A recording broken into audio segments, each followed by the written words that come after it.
जय हिंद दोस्तों, मैं फिर हाजिर हूँ आप लोगों के बीच में अपनी अगली क्लास लेकर के। चलिए दोस्तों, आज की हमारी क्लास रहेगी वो रहेगी हिस्ट्री की। और हिस्ट्री में भी पढ़ रहे हैं हम मॉडर्न हिस्ट्री। जैसे कि आप लोगों को पता है 2-3 क्लासें मेरी निकल चुकी हैं और वो मॉडर्न हिस्ट्री करें। मॉडर्न हिस्ट्री में भी जो हमारा जो टॉपिक चल रहा है वो यूरोपियन कंपनियों का भारत में आगमन, कि किस प्रकार से उस समय कौन कौन सी कंपनी आई, कैसे उन्होंने भारत में अपने पैर पसारे और अपने व्यापार को फैलाया। हम उस बात के ऊपर, उस टॉपिक के ऊपर हम बात करें। यहाँ से बेहतरीन क्वेश्चन आपके एग्जाम के पॉइंट ऑफ व्यू से बनते हैं और उसके ऊपर हम बात कर रहे हैं। तो इसमें जो पहली कड़ी थी, जैसे मैंने आप लोगों को बताया हुआ है, अगर मैं बात करूं कि सबसे पहले कौन आए थे भारत के अंदर, सबसे पहले कौन लोग व्यापार करने के लिए आए थे, तो सबसे पहले जो मैंने बात करी थी पुर्तगाली। और पुर्तगालियों को लेकर के हमारा जो एक टॉपिक है वो कंप्लीट हो चुका है। तो दोस्तों, सबसे पहले पुर्तगाली आए हैं, उसके बाद में आप लोगों को पता है डच आए हैं, फिर ब्रिटिश आए हैं, उसके बाद ब्रिटिश के बाद आपके ये डेनिश लोग आए हैं, फिर फ्रांसीसी आए हैं और लास्ट में स्वीडिश आए हैं। ये 6 कंपनियों, ये छह देशों के लोग यहाँ पर आए और इन्होंने भारत में व्यापार किया। व्यापार के साथ साथ इनमें जो सबसे सफल रहे वो अंग्रेज रहे। उन्होंने भारत में फिर सत्ता अपनी, भारत को क्या किया उन्होंने, भारत में अपनी सत्ता की स्थापना करके और भारत में एक देश बना दिया। चलिए दोस्तों, यहीं पर जो आज हम बात करेंगे यूरोपीय कंपनियों का भारत में आगमन।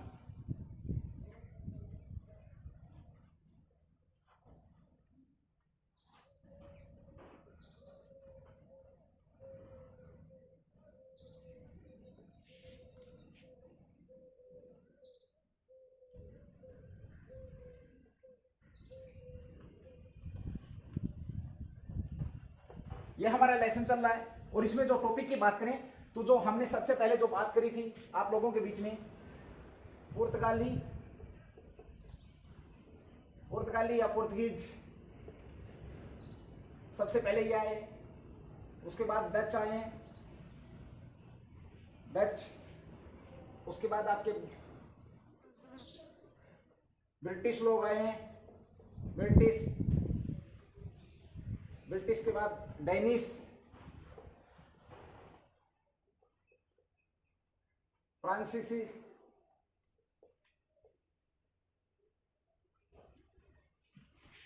और स्वीडिश। ये हमारा यहां पर भारत में जो व्यापारिक कंपनी आई उनके आने का क्रम रहा है। और इस क्रम के अंदर मैंने आप लोगों को बताया कि हम पुर्तगालियों को कंप्लीट कर चुके हैं। जो विद्यार्थी मुझे पहली बार देख रहे हैं, अगर आपने टॉपिक स्टार्टिंग से देखना है तो आप मेरी जो पहली 2-3 क्लासें निकल चुकी हैं उन क्लासों को आप लोग देखेंगे तो आपको जो पुर्तगालियों का आगमन किस प्रकार से, जैसे मैंने बात करी थी कि क्यों आवश्यकता पड़ी यूरोपियन कंट्रियों को भारत की क्यों आवश्यकता पड़ी, या एशिया के साथ व्यापार करने की क्यों आवश्यकता पड़ी, ऐसा क्या था, ऐसा क्या हो गया था कि उन लोगों ने भारत के साथ जो दूसरे देशों की उन्होंने खोज की और व्यापार को बढ़ाया और वो लोग हमारे से जुड़े। चलिए दोस्तों, मैं आप लोगों का समय खराब नहीं करूंगा। आज जो हमारा जो टॉपिक रहेगा वो रहेगा डच। अब देखो, यहीं से मैं बात करूं आप लोगों को, सबसे पहले तो आप लोगों को ये पता होना चाहिए कि डच लोग जो आए थे इनका संबंध किस देश से है। देखिए मेरे दोस्तों, डचों का जो संबंध रहा है ये हॉलैंड या नीदरलैंड। डचों का जो संबंध रहा है किससे रहा है, किस देश के लोग थे ये, हॉलैंड या नीदरलैंड के लोग थे ये आप लोगों को पता होना चाहिए। चलिए दोस्तों, उसके बाद बात करूं डच। मैंने लास्ट टाइम जो मेरी क्लास थी उसमें मैंने आप लोगों को ये बताया था कि एक समय था जब पुर्तगालियों ने अपने आप को, जो महासागर था उस महासागर का स्वामी घोषित कर दिया था, लेकिन वो फेड हुए। वो उनके हाथ से जो व्यापार पर एकाधिकार स्थापित कर लिया था वो धीरे धीरे क्या हुआ, निकल गया था। उसके पीछे जो कारण थे, कारणों में मैंने जिक्र किया था कि जो उसकी प्रतिद्वंदी जो कंपनियां थी, उसकी जो प्रतिस्पर्धा करने वाली जो कंपनियां थी, जिसमें ब्रिटेन या ब्रिटिश कंपनियां या फिर जो डचों का मैंने जिक्र किया था, तो वो मुख्य रूप से थे। तो आज जो हम बात करेंगे इसकी, डचों की। चलिए दोस्तों, ये पहली बार पूर्वी जगत में या भारत के साथ व्यापार करने के लिए कब आए। मैंने पहली बात करी कि डचों का संबंध किससे, तो हॉलैंड से संबंध है, हॉलैंड या नीदरलैंड से। चलिए दोस्तों मैं यहां पर बता देता हूं, आप लोग नोट करेंगे साथ के साथ। 1595 में पहली बार कार्नेलियस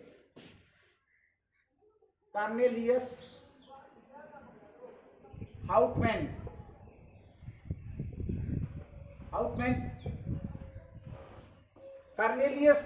के नेतृत्व में एक व्यापारिक समूह भारत में आया। व्यापारिक समूह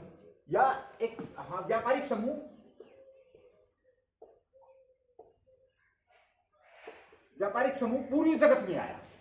पूर्वी जगत बोल सकते हैं आप इसको, पूर्वी जगत या भारत के साथ व्यापार करने के लिए आया है। अब देखो दोस्तों, पहली बार जो नीदरलैंड के या हॉलैंड के जो लोग थे, उन्होंने पूर्वी देशों के साथ या पूर्वी जगत के साथ व्यापार करने का जो मन बनाया, वो आए। कब आए वो? 1595 और 96 में आए। यहां पर आप लोगों को यह पता होना चाहिए कि 1595 और 1596 में वो आए हैं यहाँ, और 1595 और 1596 से लेकर के बता दूं मैं आप लोगों को, 1595 टू 96 टू 1601, यहां तक इन लोगों ने 15 व्यापारिक समुद्री यात्रा की गई। अब देखो समझने वाली बात क्या है कि भाई 1595 से लेकर के 1601 तक इन्होंने 15 बार पूरी जगत में ये व्यापार करने के लिए आए।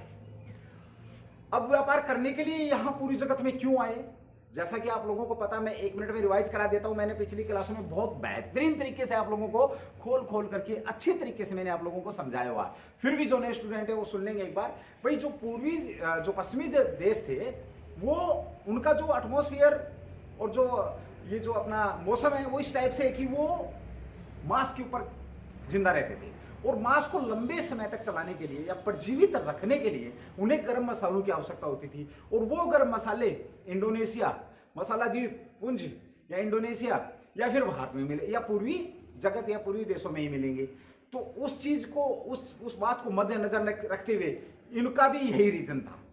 ये भी जो एक हमारे ओम प्रकाश जी हुए हैं, जिन्होंने डचों के ऊपर बहुत ज्यादा गहन विश्लेषण किया है, डचों के व्यापार को लेकर डचों के विशेषज्ञ रहे हैं वो, तो उन्होंने भी इस बात को माना है, उन्होंने भी इस बात को एक्सप्लेन किया है कि जो पहला प्रारंभिक जो चरण था डचों का, वो सिर्फ और सिर्फ मात्र गर्म मसालों के व्यापार से या काली मिर्च के व्यापार से ही संबंधित था। यह आप लोगों को पता होना चाहिए। चलिए दोस्तों, अब जब ये यहां पहुंचे हैं, ये 15-16 बार आए हैं, तो इन्हें पहली सफलता मिली है। पहली सफलता कहां मिली है इन्हें, वो आपसे पूछा जा सकता है कि डचों को पहली सफलता, व्यापारिक सफलता कहां पर मिली। तो सुमात्रा, कहां पर मिली भाई? सुमात्रा। पहली जो सफलता मिली है सुमात्रा में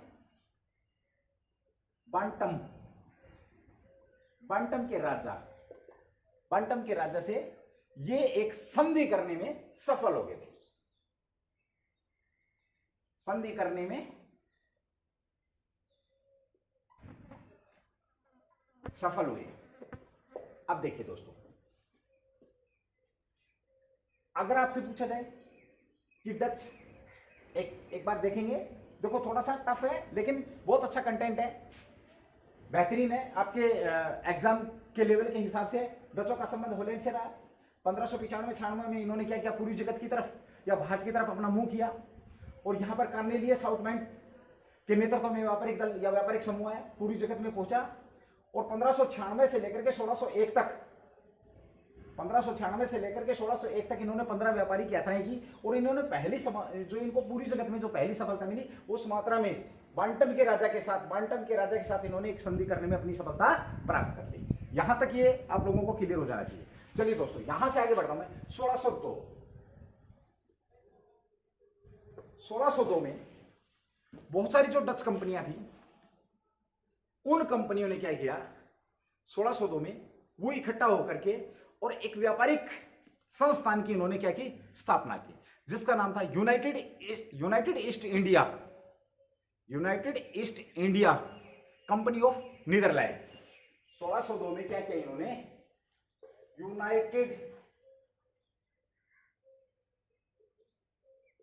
यूनाइटेड ईस्ट इंडिया कंपनी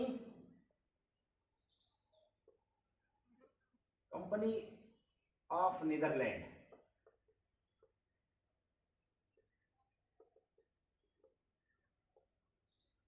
एक व्यापारिक संस्थान की इन्होंने क्या किया, ये क्या था, व्यापारिक संस्थान या संस्था की इन्होंने स्थापना करी। कब करी भाई, 1602 में। अब देखो दोस्तों, 1602 में जो बहुत सारी कंपनियां मिलकर के United India Company of Netherland, इन्होंने किसकी स्थापना करी, एक बार आप लोग साथ के साथ इसका राइट डाउन करते रहेंगे भाई, साथ के साथ आप लोग लिखते रहेंगे तो आप लोगों को दिक्कत नहीं आएगी आगे। चलिए, इन्होंने जिस United East India Company of Netherland की स्थापना करी 1602 के अंदर। इसका जो, अगर मैं इसकी बात करूं, 1602 वाली इस जो कंपनी की बात करूं, तो यहां पर क्या था, इसका जो मूल रूप से जो नाम था, मूल रूप से जो इस कंपनी का नाम, इसका नाम था VOC। और VOC की जो फुल फॉर्म रहेगी वो ये रहेगी,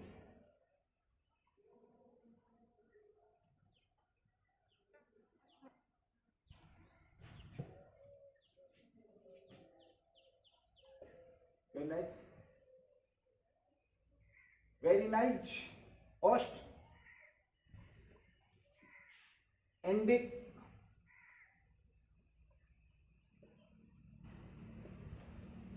कंपनी।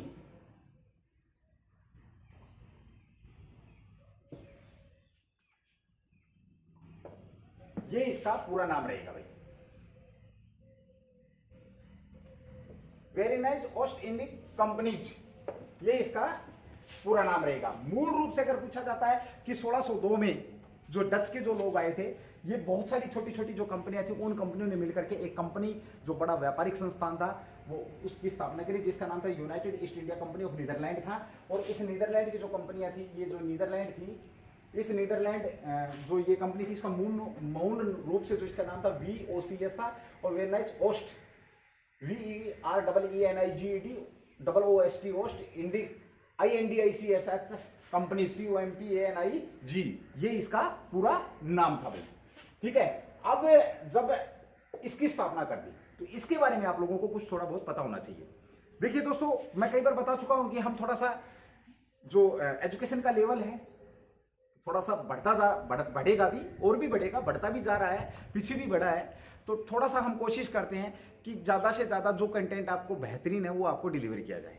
यहाँ पर बता दूं, जब मैं 1602 में इन सारी कंपनियों ने मिलकर के इस कंपनी का जो यहाँ पर स्थापना करी, इस कंपनी की स्थापना करी, जिसका नाम United East India Company of Netherland था, उस समय इस कंपनी के अंदर जो लगाई गई थी पूंजी, जो कंपनी इस कंपनी में जो पूंजी लगाई गई थी, वो थी 65 लाख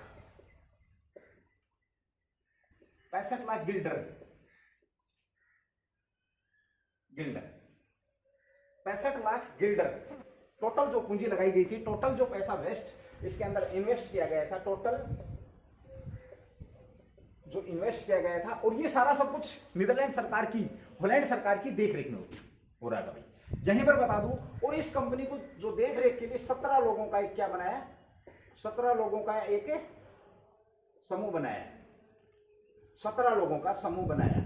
और ये जो 17 लोगों का जो समूह रहेगा, जो इस कंपनी की देखरेख करेगा, इस कंपनी का संचालन करेगा। आपसे पूछा जा सकता है इसका संचालन करने वाले लोगों की संख्या कितनी थी? संचालन करने वाले लोगों की संख्या कितनी थी? 17। संचालन करने वाले लोगों की संख्या 17 थी। और ये लोग किसके हिसाब से संचालन करेंगे इस कंपनी का? ये लोग नीदरलैंड की गवर्नमेंट या हॉलैंड की गवर्नमेंट के हिसाब से ये लोग इसका संचालन करेंगे कंपनी का। और जो इनके साथ जो अनुबंध किया था जो कंपनी ने जो सरकार ने, वो ये किया था कि भाई 21 वर्ष, तो ये जो गवर्नमेंट ने किया था, ये 21 वर्ष 21 वर्ष के लिए 21 वर्ष के लिए व्यापार कर सकते हैं। 21 वर्ष के लिए क्या कर सकते हैं? व्यापार कर सकते हैं भाई। ये इन्होंने बताया था, इनकी सरकार की तरफ से आदेश थे।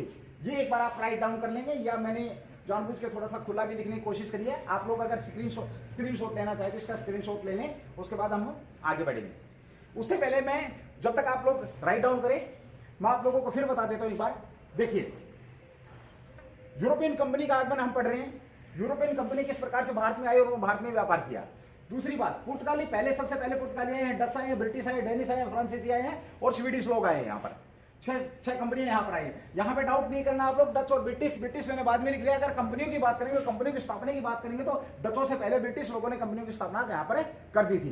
ये ध्यान रखना, कंफ्यूज नहीं होना। लेकिन जो आने का क्रम है वो यही है, ठीक है भाई। उसके बाद हमने बात करी कि कब आए, तो 1595-96 कार्नेलियस हाउफमैन के नेतृत्व में एक व्यापारिक समुदाय पूरी जगत की तरफ चला, जिसको कि 21 वर्ष के लिए परमिशन दी गई थी। बाद में 21 वर्ष के लिए इनको परमिशन दे दी कि आप लोग वहां पर अपनी कंपनी की स्थापना कर सकते हैं, आक्रमण कर सकते हैं, किसी क्षेत्र पर अधिकार जता सकते हैं। वो सारी की सारी बातें इस बात में इनको बता दी गई थी, ठीक है भाई। और उसके बाद ये जो इनको पहली जो सफलता मिली सुमात्रा में बंटम के राजा के साथ संधि करके, बंटम के राजा के साथ संधि करने में इनको सफलता मिली थी। सबसे पहले 17 लोग इस कंपनी का संचालन करेंगे। कंपनी का नाम था United India Company of Netherland. यहां तक आप लोगों को पता होना चाहिए। और जो इस कंपनी का जो मूल नाम था वो था वीओसी।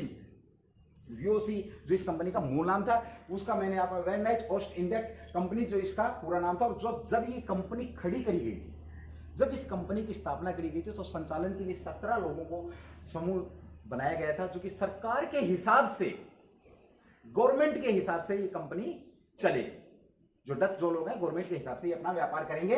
और उस समय जो लागत इस पर लगाई गई थी, तो 65 लाख गिल्डर। देखिए, बहुत सुंदर सा क्वेश्चन बन जाता है कि गिल्डर कहां की मुद्रा है, गिल्डर कहां की मुद्रा है, ये भी आप लोगों को पता होना चाहिए। और साथ ही ये पूरा का पूरा जो सिस्टम था, इन्होंने यहां अपना 1602 में इन्होंने क्या कर लिया, अपना जमा लिया पूर्वी जगत में। एक तरीके से इन्होंने अपना पदार्पण कर दिया। चलिए दोस्तों, आई थिंक मेरे हिसाब से आप नोट कर राइट डाउन कर चुके होंगे, और मैं इसको रफ कर रहा हूं, उसके बाद हमें आगे बढ़े। देखिए भाई, लॉकडाउन का समय है और आप इसका पूरा, मेरे हिसाब से आप इसका पूरा फायदा उठाएंगे। जितना हो सकता है आप उतना पढ़िए। आप ये नहीं सोचना है कि आप नहीं पढ़ रहे हैं तो कोई नहीं पढ़ रहा। आप ध्यान रखेंगे, आप जिस पोस्ट के लिए, आप जिसके लिए आपका जो टारगेट है, जिसके लिए आप तैयारी कर रहे हैं, जिस समय आप सो रहे हैं या सोशल मीडिया पे इधर उधर की बातें देख रहे हैं, सुन रहे हैं, समय खराब कर रहे हैं, उस समय कोई दूसरा व्यक्ति उसी पोस्ट के लिए, बहुत बेहतरीन मेहनत कर रहा है। ये आप लोगों को पता होना चाहिए भाई। चलिए दोस्तों, अब हम बात करेंगे कि किस प्रकार से इन्होंने अपने साम्राज्य को पूर्वी एशिया में फैलाया। पूर्वी एशिया में कैसे कैसे इन्होंने कंपनियों की स्थापना करी और कैसे कैसे इन्होंने भारत में अपने पैरों को फैलाया। चलिए दोस्तों, 1602 का मैं आप लोगों के सामने जिक्र कर चुका हूं। अब आता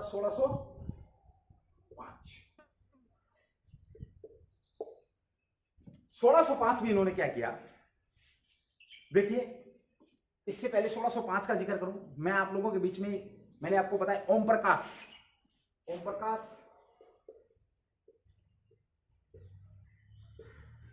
जी हैं, जो कि डच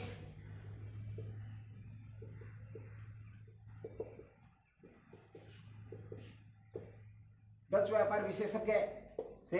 इन्होंने विश्लेषण किया था और इन्होंने यह बताया था कि जो पहला जो चरण था, आरंभिक चरण में या पहले चरण में इनका जो टारगेट था डचों का, वो सिर्फ और सिर्फ मसाले व काली मिर्च, तक ही सीमित था भाई। ये किसने बताया था हमारे को? ओम प्रकाश जी, जो कि डचों के व्यापार को लेकर के डच विशेषज्ञ थे। अब देखो दोस्तों, 1605 में, अब जब ये बात आप लोगों को क्लियर होगी कि इनका जो ध्यान है वो गर्म मसालों की तरफ है, तो जो गर्म मसाले जो मूल रूप से जो मिलते थे, वो कहां मिलते थे? मसाला द्वीप, मसाला द्वीप, मसाला द्वीप पुंज, ये कहां है? इंडोनेशिया।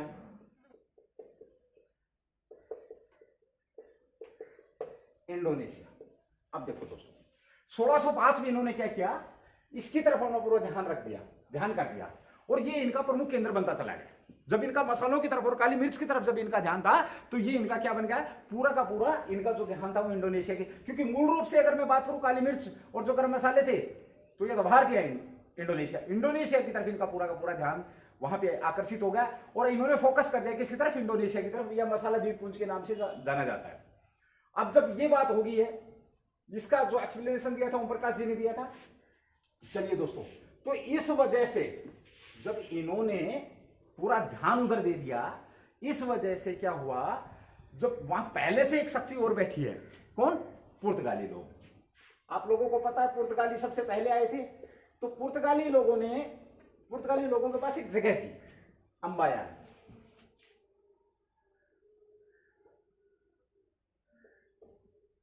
अंबायान, ये एक जगह थी। इस जगह को इन्होंने क्या किया, पुर्तगालियों से ले लिया या जीत लिया। पुर्तगालियों से इन्होंने ले लिया, अंबायान को ले लिया। अब देखिए, जब पुर्तगालियों से अंबायान को ले लिया इन्होंने, और धीरे धीरे क्या किया, इंडोनेशिया में धीरे धीरे इंडोनेशिया द्वीप पर इन्होंने अपना प्रभाव दिखाना प्रारंभ कर दिया, और वहां पर इसकी जीत के बाद, इस पर विजय करने के बाद इनका प्रभाव बढ़ता चला गया। कहां पर? इंडोनेशिया में। और इन्होंने क्या किया, काली मिर्च और जो मसाले के व्यापार पर धीरे धीरे कब्जा करना प्रारंभ कर दिया, और पुर्तगालियों के साथ इनका क्या हो गया, 36 का आंकड़ा हो गया। अगर मैं देसी भाषा में बात करूं तो पुर्तगालियों के साथ इनकी, क्योंकि जब कोई कहीं से भाई जो किसी की जगह लेगा तो झगड़ा तो होगा ही होगा। इन्होंने क्या किया, जो व्यापार पर एकाधिकार जो स्थापित था, उस पर इन्होंने क्या कर दिया, चोट कर दी, गहरी चोट कर दी पुर्तगालियों पर, और एक अंबायान जो जगह थी उस जगह पर इन्होंने क्या कर लिया, कब्जा कर लिया, और अपना व्यापार फैलाना प्रारंभ कर दिया 1605 में। 1605 की ये इनकी मतलब जो सबसे बड़ी अचीवमेंट थी, ये यही थी। उसके बाद 1605, 1619,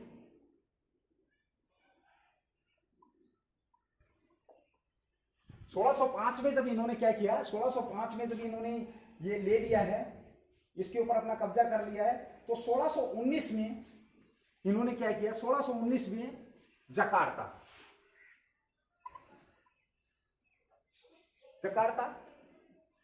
पर आक्रमण करके आक्रमण किया। कहां पर आक्रमण किया और इस पर कब्जा कर लिया। कहां पर? जकार्ता पर। अब जकार्ता के जो खंडर बताते हैं, जो इतना मतलब इनका आपस में इतना युद्ध हो गया, वहां पे खंडर बनकर, खंडर पर बेटविया नामक एक जो शहर का इन्होंने निर्माण किया। आपसे पूछा जा सकता है कि जकार्ता में, जो जकार्ता है, जकार्ता में डचों ने कौन से शहर का निर्माण किया था? इसको जकार्ता को जीतने के बाद इन्होंने बेटविया नामक नगर का निर्माण किया।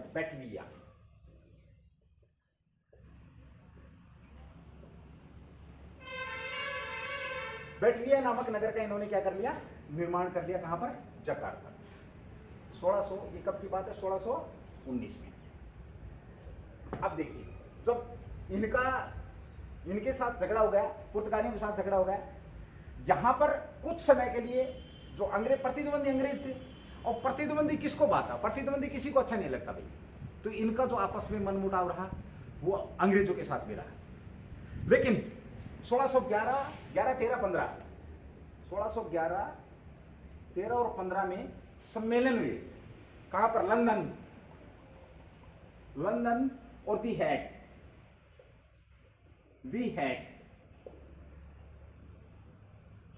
हैग किसकी राजधानी थी? हॉलैंड या नीदरलैंड की। और लंदन किसकी राजधानी थी? ब्रिटेन की। इन दोनों राजधानियों में ये कुछ सम्मेलन हुए, और इस सम्मेलन से कुछ समय के लिए इनके जो संबंध थे ये अंग्रेजों के साथ अच्छे हो गए। आप इस बात को एक बार समझेंगे। देखिए, प्रतिद्वंदियों के साथ कभी संबंध अच्छे नहीं होते हैं, लेकिन यहां पर क्या हुआ, ये कुछ सम्मेलन हुए इन गवर्नमेंटों के बीच में, और गवर्नमेंटों के बीच में जब सम्मेलन हुए तो उन सम्मेलनों से कुछ इनके मन में जो खटास था वो खत्म हुआ। लेकिन 1623 में क्या हुआ भाई? 1623 में 10 अंग्रेज, एक घटना घटी, ध्यान रखना भाई, 10 अंग्रेज, इसका बड़ा महत्व है। 10 अंग्रेज और 9 जापानी जो लोग थे, इन लोगों की बेरहमी से हत्या कर दी गई। और कहां पर कर दी गई? वो अम्बायान में। कहां पर? अम्बायान में। अम्बायान में इनकी क्या कर दी? हत्या कर दी। अब देखिए, किसी देश के नागरिकों को अगर कोई बेरहमी से मारेगा तो वो देश ऑब्जेक्शन करेगा, और फिर वापस इनमें क्या हो गया? खटास उत्पन्न होगी। अब जब इनमें खटास उत्पन्न होगी और आपस में एक दूसरे के दुश्मन बन गए, अंग्रेज और आपस में अंग्रेज और डच। और इस चीज का इतना प्रभाव पड़ा, कि यहां पर क्या हुआ? जो ये बेटविया जो जगह है, बेटविया जो स्थान है, डच लोगों ने क्या किया? अपने आप को बेटविया, या अगर मैं बोलूं पूर्वी एशिया में क्या कर लिया? सीमित कर लिया भाई, सीमित कर लिया। और अंग्रेजों ने क्या किया? भारत में सीमित कर लिया।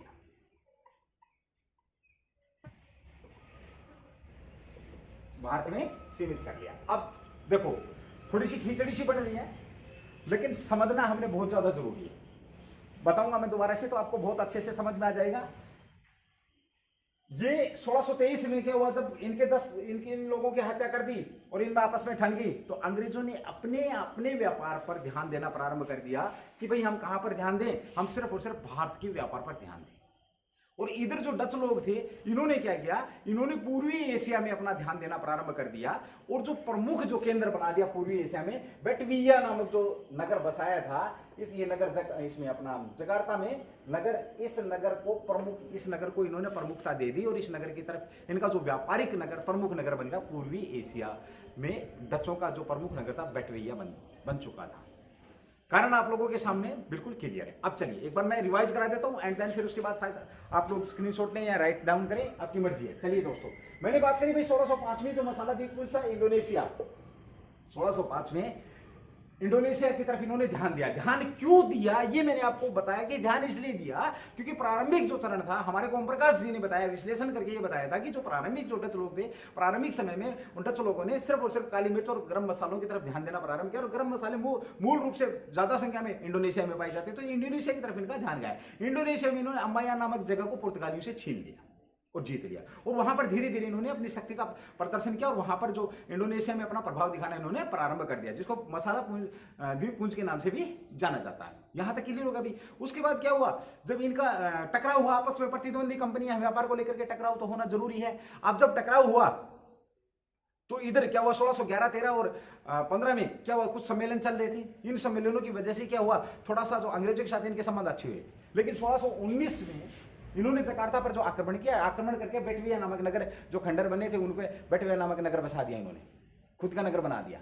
और पूछा जा सकता है उसके बाद 1623 में क्या हुआ? तो एक घटना घट गई। उस घटना के दौरान 10 अंग्रेज और 9 जापानी लोग बड़ी बेरहमी से कत्ल कर दिए गए। और इस बात का इतना बड़ा इफेक्ट पड़ा कि अंग्रेजों ने अपने आप को भारत तक सीमित कर लिया। भाई हम भारत में ही व्यापार करेंगे, हम ज्यादा फैलने की कोशिश नहीं करेंगे। और डचों ने भी अपने आप को सीमित कर लिया कि हम पूरी जगत में जो बेटविया जगह है यहीं पर हम अपना व्यापार करेंगे।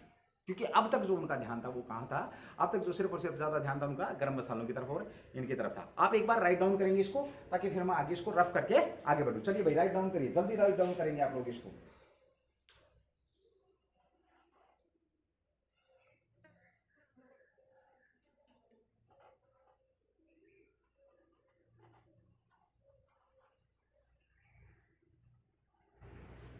हो गया होगा तो मैं चलता हूं आगे। चलिए दोस्तों,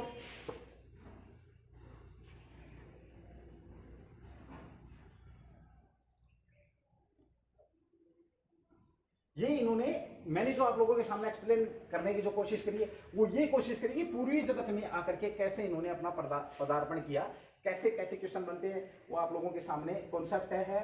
ये कॉन्सेप्ट आप लोग समझ जाएंगे, कहानी आप लोग समझ जाएंगे, तो इस कहानी के आधार पर आप लोगों को बहुत सारे क्वेश्चन आसानी से आप लोग हल कर सकते हैं। भाई ध्यान रखिए।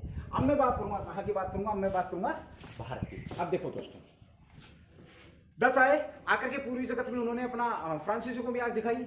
और पूर्वी जगत जो पूर्वी जो एशिया था, पूर्वी एशिया में वेदरा नाम जो नगर बसाया था, उन्होंने जकार्ता पर आक्रमण करके जो नगर बसाया उसको प्रमुख इन्होंने अपना बेटविया नामक जो नगर बसाया था उसको स्थान दे दिया इन्होंने। उसके बाद आगे क्या हुआ देखिए, 1605 1605 में वेदर हैग 1605 में इन्होंने अपनी क्या की, भारत के अंदर पहली कंपनी की स्थापना करी। आपसे पूछा जा सकता है कि जो डच लोग थे, डचों ने अपनी पहली कंपनी की स्थापना कहां पर की, किसने की? देखिए, ये वेदर हैग नाम के एक नाविक थे, नौसेना नायक, जो इनका पद था नायक था, नौसेना नायक थे। इन्होंने क्या किया, 1605 में पहले इन्होंने कोशिश करी सूरत वगैरह पर, सूरत पर, मलबार तट पर इन्होंने कोशिश करी, लेकिन पहली कोशिश इनकी नाकाम। लेकिन 1605 में ये यहां पर सफल हो गए। कहां पर भाई? मछलीपत्तनम,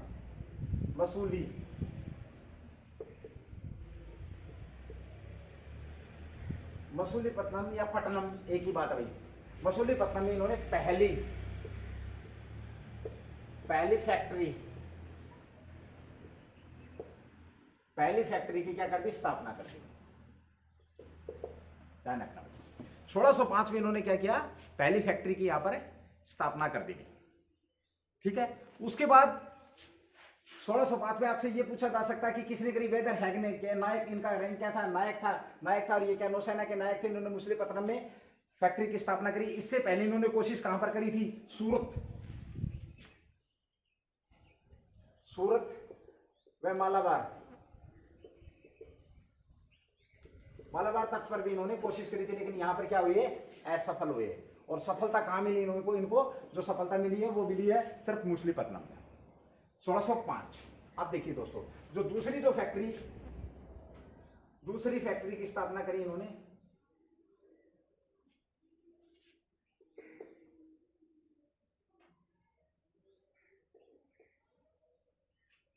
दूसरी जो फैक्ट्री की इन्होंने जो स्थापना करी है, वो इन्होंने दूसरी फैक्ट्री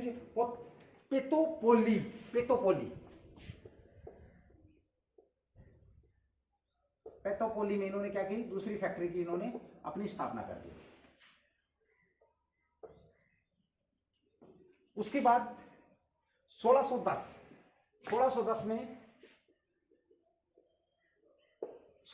में इन्होंने चंद्रगिरी के राजा के साथ क्या किया, समझौता किया।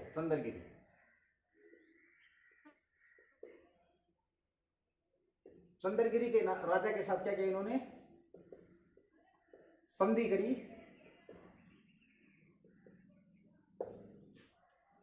और पुलकित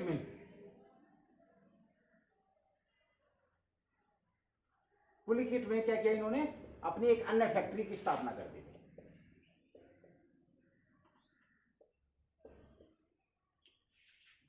आपसे पूछा जाएगा कि किस प्रकार से इन्होंने कंपनी की स्थापना करी। तो जो पहली फैक्ट्री की स्थापना करी इन्होंने मछलीपट्टनम में करी है। दूसरी जो फैक्ट्री इन्होंने लगाई पेतोपोली में, निजामपट्टनम,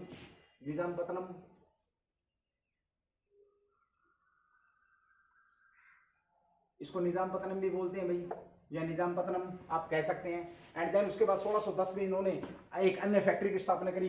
कहां पर करी? चंद्रगिरी के जो राजा थे, उन राजा के साथ जो उन्होंने समझौता किया, संधि करी। और पुलकित में इन्होंने परमिशन ले ली फैक्ट्री स्थापित करने की। और 1610 में इन्होंने पुलकित के अंदर क्या कर दी, एक फैक्ट्री की स्थापना कर दी। पुलकित के अंदर इन्होंने क्या कर दी, फैक्ट्री की स्थापना कर दी। अब देखिए दोस्तों, यहां तक आप लोग नोट करेंगे, पुलकित में जब इन्होंने फैक्ट्री की स्थापना करी है, पुलकित में जो फैक्ट्री इन्होंने जो स्थापना करी, यहां पर जब पुलकित में स्थापना हो गई है, तो यहां पर इन्होंने क्या किया, गवर्नर मुख्यालय बना दिया।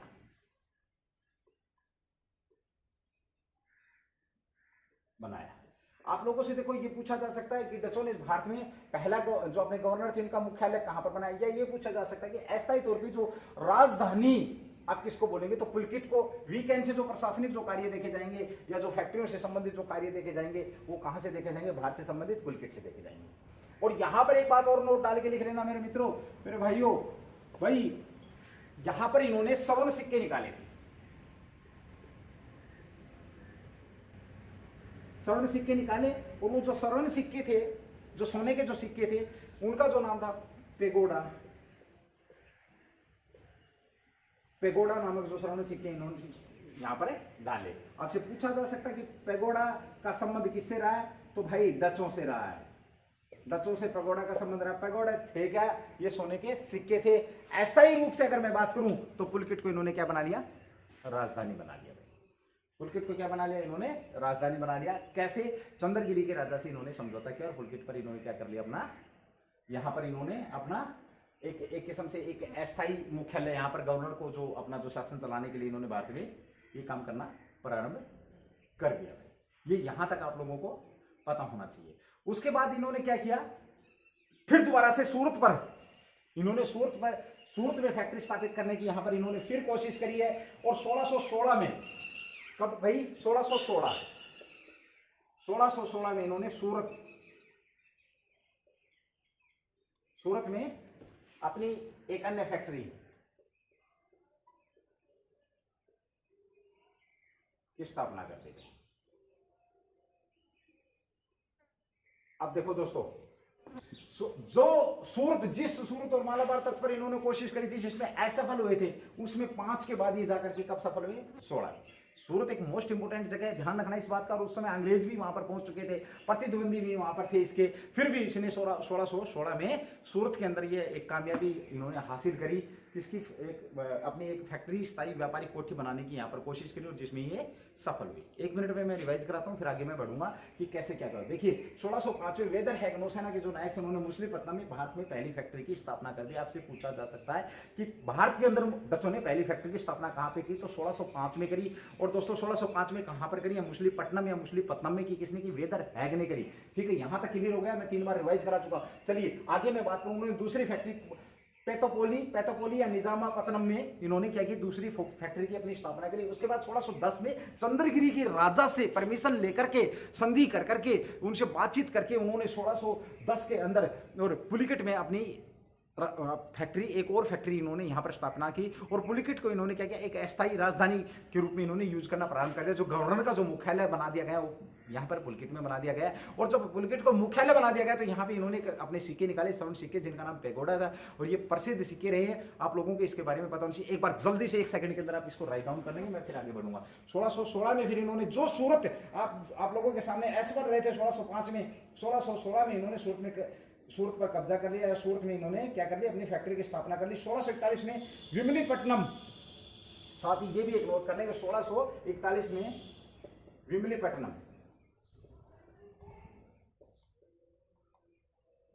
में भी इन्होंने अपनी फैक्ट्री लगा ली। ये यहां तक आप लोगों को पता होना चाहिए। ये डच लोग हैं। चलिए दोस्तों, मैं रफ कर रहा हूं, आई थिंक आप कर चुके होंगे। देखो, जब ये डच आए पूरी जगत में आए, पूरी एशिया में इन्होंने अपनी कोशिश करी, पूरी एशिया में सफल हुए। पूरी एशिया के साथ साथ इन्होंने उसी समय, जो पूरी एशिया में बात करूं मैं, तो इन्होंने भारत के अंदर भी, अगर स्पेसिफिक हम भारत की बात करेंगे तो भारत के अंदर भी इन्होंने कोशिश करी और कामयाब हुए काफी जगह पर इन्होंने। और 1759 तक ये कामयाबी रही। 1759 में जाकर के इनकी शक्ति, जो वेदरा का जो युद्ध था, उसके बाद इनकी शक्ति क्या हुई, खत्म हुई है दोस्तों। चलिए आगे बात करें। अब बात करें बंगाल में। बंगाल प्रसिद्ध जगह है। बंगाल में इन्होंने फैक्ट्री कब लगाई,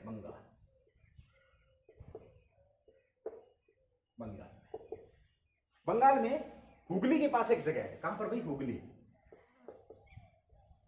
हुगली के पास एक जगह चिनसुरा।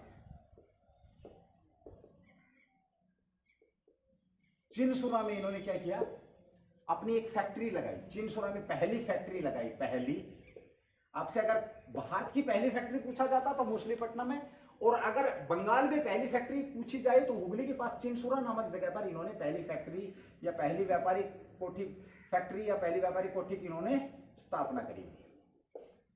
ध्यान रखना भाई इस बात का, ठीक है। और यहां पर क्या हुआ, और ये करी कब भाई, 1627 में। 1627 में इन्होंने बंगाल के अंदर पहली फैक्ट्री की अपनी स्थापना करी। और कहां पर की, चिनसुरा में। और यहां पर जिस प्रकार से और कंपनियों को, जैसे जो अंग्रेज लोग थे, उन्होंने व्यापारिक कोठी जो थी उनकी, उन्होंने क्या कर रखा था, किले, जो व्यापारिक कोठियों को व्यापारिक किले के रूप में उन्होंने, जो व्यापारिक कोठियों को किले के रूप में उन्होंने निर्माण कराया था, अपनी सुरक्षा को लेकर के भी। या अपने बचाव को लेकर के मैं बात करूं तो, या फिर उनके दिमाग में कुछ और बातें नहीं होंगी। उसी तरीके से इन्होंने भी क्या किया, जो चिनसुरा में जो किला बनाया, इन्होंने भी अब जो व्यापारिक कोठी बनाई थी तो वहां पर किले का निर्माण कराया। और उस किले का जो नाम इन्होंने दिया, जो वहां पर जो किला बनाया उस किले का इन्होंने जो अपना जो नाम दिया, इन्होंने इनकी तरफ से जो नाम था उस किले का, वो बहुत बेहतरीन है। आप लोग सुनेंगे तो हंसेंगे, लेकिन फिर भी भाई नोट तो हमारे को करना ही पड़ेगा। चलिए, आपसे पूछा जा सकता है कि डचों ने व्यापारिक किला कहां पर स्थापित, व्यापारिक किले की कहां पर स्थापना करी थी? तो ये करी थी इन्होंने चिनसुरा में, गुस्तावसु फोर्ट, गुस्तावसु फोर्ट में भाई। कहां पर? गुस्तावसु फोर्ट।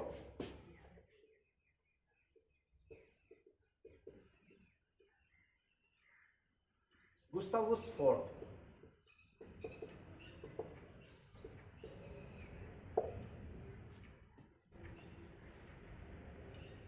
यहां पर थोड़ी सी मिस्टेक हुई है दोस्तों, ध्यान रखना, थोड़ी सी मेरे से गलती।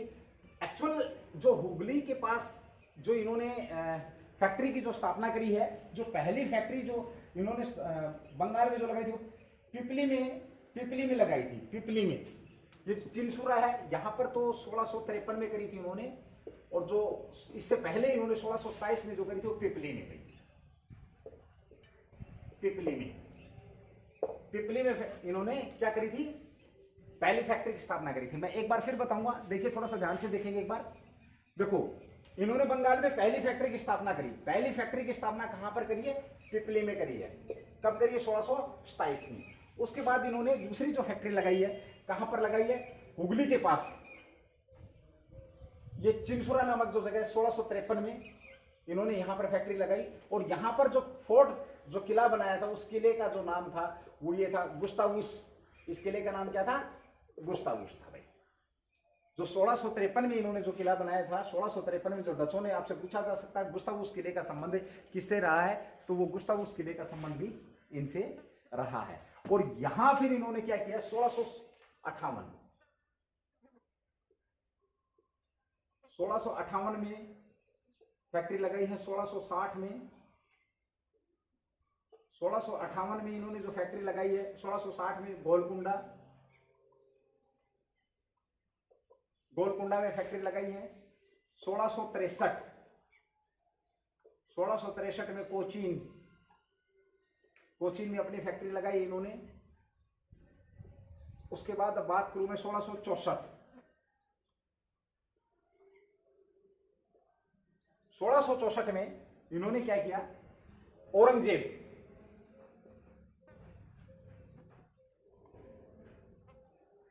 से 3 से 1/2, 3.5%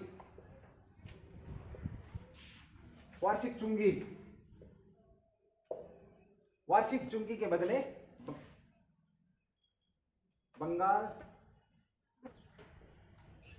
बिहार, उड़ीसा में व्यापार करने की क्या दे दी? छूट दे दी।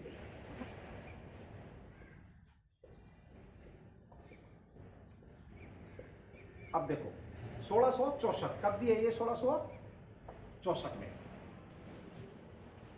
ये सारी की सारी चीजें इनके साथ हो रही हैं। आप एक बार दोबारा से नोट करेंगे इसको, इस चीज को देखेंगे। एक हल्का सा जो बात है वो ये है कि भाई आपको जो स्टार्टिंग में जो कंफ्यूज हो, उसके लिए मैं एक बार सॉरी बोलना चाहूंगा आप लोगों को। देखिए, इन्होंने क्या किया? पहली जो फैक्ट्री बंगाल में पिपली में लगाई, 1627 में लगाई। उसके बाद 1653 में चिनसुरा नामक, हुगली के पास जो एक जगह थी चिनसुरा, वहां पर इन्होंने स्थापना करी और वहां पर किला बनाया। उसका नाम था गुस्तावुस फोर्ट, किला बनाया गुस्तावुस।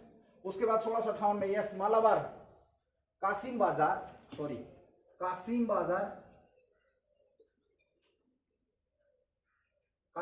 में बालासर,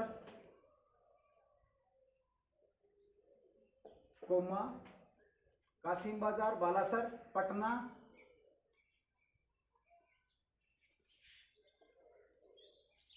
निजामपट्टनम, ये 1658 में इन्होंने यहां पर फैक्ट्री लगा दी है। उसके बाद 1660 में इन्होंने गोलकोंडा में फैक्ट्री लगाई। 1663 में इन्होंने कहां पर? कोचीन में इन्होंने फैक्ट्री लगाई 1664 में। क्या लगाया इन्होंने 1664 में? क्या बात हुई 1664 में? औरंगजेब ने 3.5% वार्षिक चुंगी की दर से इन्होंने बंगाल, बिहार और उड़ीसा के अंदर क्या लगा दी? अपनी फैक्ट्री की, अपने व्यापार करने की इनको छूट मिलेगी। कहां से? औरंगजेब से। चलिए दोस्तों, यहां पर मैं एक बार फिर रिवाइज कराता हूं आप लोगों के सामने, उसके बाद समय मेरे को इजाजत नहीं दे रहा है। चलिए देखिए दोस्तों, आज जो मैंने बात करी, आप लोगों से बात करी, हमने किसकी बात करी भाई? डचों की बात करी। अरे मेरे मित्रों भाइयों, 2 बार 3 बार पढ़ोगे तो समझ में आ जाएगा। डचों की बात करी। डच कहां पर आए? डच 1595-96 में पूरी जगत में आए। कहां पर पहुंचे? सबसे पहले सुमात्रा में पहुंच करके उन्होंने बांटम के राजा से संधि करी। बांटम के राजा से संधि करके उन्होंने पहली सफलता दी। उसके बाद 1595-96 से लेकर के 1601 तक उन्होंने 15 व्यापारिक यात्राएं की, समुद्री यात्राएं की। उसके बाद 1602 में उन्होंने United East India Company of Netherland की स्थापना करी। उसका पूरा नाम मूल रूप से जो नाम था VOC था। VOC इसका मूल रूप से नाम था। जिस समय जब United East India Company of Netherland की स्थापना की, उस समय इसकी जो लागत इन्होंने जो लगाई थी वो 65 लाख गिल्डर थी। कितनी थी? 65 लाख गिल्डर थी। आपसे पूछा जा सकता है कि भाई इनकी जो गिल्डर कहाँ की है, गिल्डर कहाँ की मुद्रा है, तो आप लोगों को पता लग गया है अभी। उसके बाद क्या हुआ? 1605 में इन्होंने एक तरफ तो क्या किया? अम्बायान पर कब्जा किया। किससे छीना? पुर्तगालियों से छीन लिया था। इधर अगर मैं पैरेलल लेके चलो तो भारत में क्या किया? मछलीपट्टनम में इन्होंने क्या किया? कई जगह इन्होंने कोशिश की, तो मछलीपट्टनम में इनकी पहली फैक्ट्री लगाने में इनको सफलता मिल गई है। वहां पर फिर इन्होंने क्या किया? आगे बढ़कर के इन्होंने क्या किया? जकार्ता 1619 में इन्होंने क्या किया? जकार्ता में बेटवियर नामक नगर बसाया। जकार्ता पर आक्रमण किया और उसको जीत लिया। उसके बाद क्या हुआ? इनका अंग्रेजों के साथ मतभेद हुआ। मतभेद के कारण क्या हुआ? अंग्रेजों ने अपने आप को भारत तक सीमित करना प्रारंभ कर दिया और इन्होंने इंडोनेशिया, और क्योंकि जो पहली बार ओम प्रकाश जी ने जो एक्सप्लेन किया था, जो इनका जो पहले चरण में जो इनका प्रमुख जो व्यापार था वो सिर्फ गर्म मसालों तक ही सीमित था, और वो मुख्य रूप से इंडोनेशिया मसाला द्वीप पुंज में ही संभव था। इधर इन्होंने 1605 में, उसके बाद दूसरी जो फैक्ट्री पैथोपोली में की, इन्होंने पैथोपोली में इसकी स्थापना करी। तीसरी 1610 में, या एक अन्य फैक्ट्री बात करूं मैं, चंद्रगिरी के राजा से इनका समझौता हुआ और इन्होंने पुलिकट में क्या किए? तीसरी फैक्ट्री लगाई। वहां से स्वर्ण सिक्के ढाले, जिसका नाम क्या था? पगोड़े नाम था, पूछा जा सकता है। और एक अस्थायी रूप से जो गवर्नर का मुख्यालय बना दिया गया। कहां पर बना दिया गया? ये पुलिकट में बना दिया गया। उसके बाद 1616 में इन्होंने सूरत पर फिर कब्जा कर लिया। सूरत पर क्या कर लिया इन्होंने? सूरत में अपनी फैक्ट्री की स्थापना करने में ये कामयाब हो गए। कब्जा नहीं, मतलब फैक्ट्री बनाने में अपने इन्होंने कामयाबी हासिल कर ली। हालांकि वहां पे प्रतिद्वंदी बहुत थी। इधर बात करो बंगाल में, पहली जो पिपली में इन्होंने करी 1627 में। उसके बाद 1653 में चिंसुरा में इन्होंने अपनी फैक्ट्री की स्थापना करी। चिंसुरा में क्या हुआ? चिंसुरा में इनको व्यापारिक किला बनाने की, जो व्यापारिक कोठी को किले के रूप में बनाने की इनको अनुमति मिल गई। तो जो इन्होंने जो किला बनाया था उसका गुस्तावसु फोर्ट, आपसे पूछा जा सकता है गुस्तावसु फोर्ट का संबंध किससे है?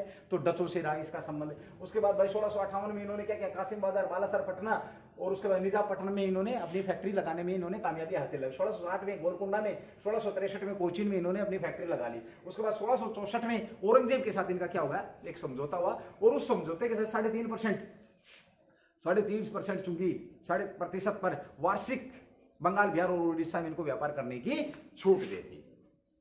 और जो यहां पर जो इनके व्यापारिक जो प्रमुख होते थे, जो फैक्ट्रियों के जो प्रमुख होते थे, उनको फैक्टर बोला जाता था। ये ध्यान रखना भाई। व्यापारिक प्रमुख जो व्यापारिक जो कोठी होती थी या व्यापारिक जो फैक्ट्री होती थी, फैक्ट्री प्रमुख, बच्चों की फैक्ट्री प्रमुख को क्या बोला जाता था? फैक्टर। और ये व्यापारिक वर्गों में इनको डिवाइडेशन कर रखा था। यहां पर मैं आप लोगों को जो कॉन्सेप्ट था डचों को लेकर के वो करा चुका हूं। अगली जो क्लास में हम यहीं से शुरू करेंगे। उसके बाद फिर हम आगे जो आए अंग्रेज आए, अंग्रेजों के ऊपर हम बात करेंगे। डचों के बाद अंग्रेजों के बारे में बात करेंगे, किस प्रकार से अंग्रेजों ने भारत के ऊपर अपनी फैक्ट्रियों को अपना जो फैक्ट्रियों के रूप में साम्राज्य बसाना कैसे प्रारंभ किया। चलिए दोस्तों, लॉकडाउन का समय आप इसका पूर्ण सहयोग करेंगे, आप इसका पूर्ण सहयोग करेंगे लॉकडाउन में, और साथ ही पूरा इसका फायदा उठाएंगे। और मुझे आशा है आप लोग कमेंट्स जरूर करेंगे। अगर आपको क्लास अच्छी लगी तो भी करेंगे, अगर आपको क्लास अच्छी नहीं लगी तो भी आप लोग, या कोई क्वेश्चन आपके दिमाग में आता है तो आप लोग जरूर बताने का कष्ट करेंगे। जय हिंद दोस्तों, मैं फिर मिलूंगा आप लोगों से बहुत जल्दी अपनी एक और नेक्स्ट क्लास लेकर के। जय हिंद।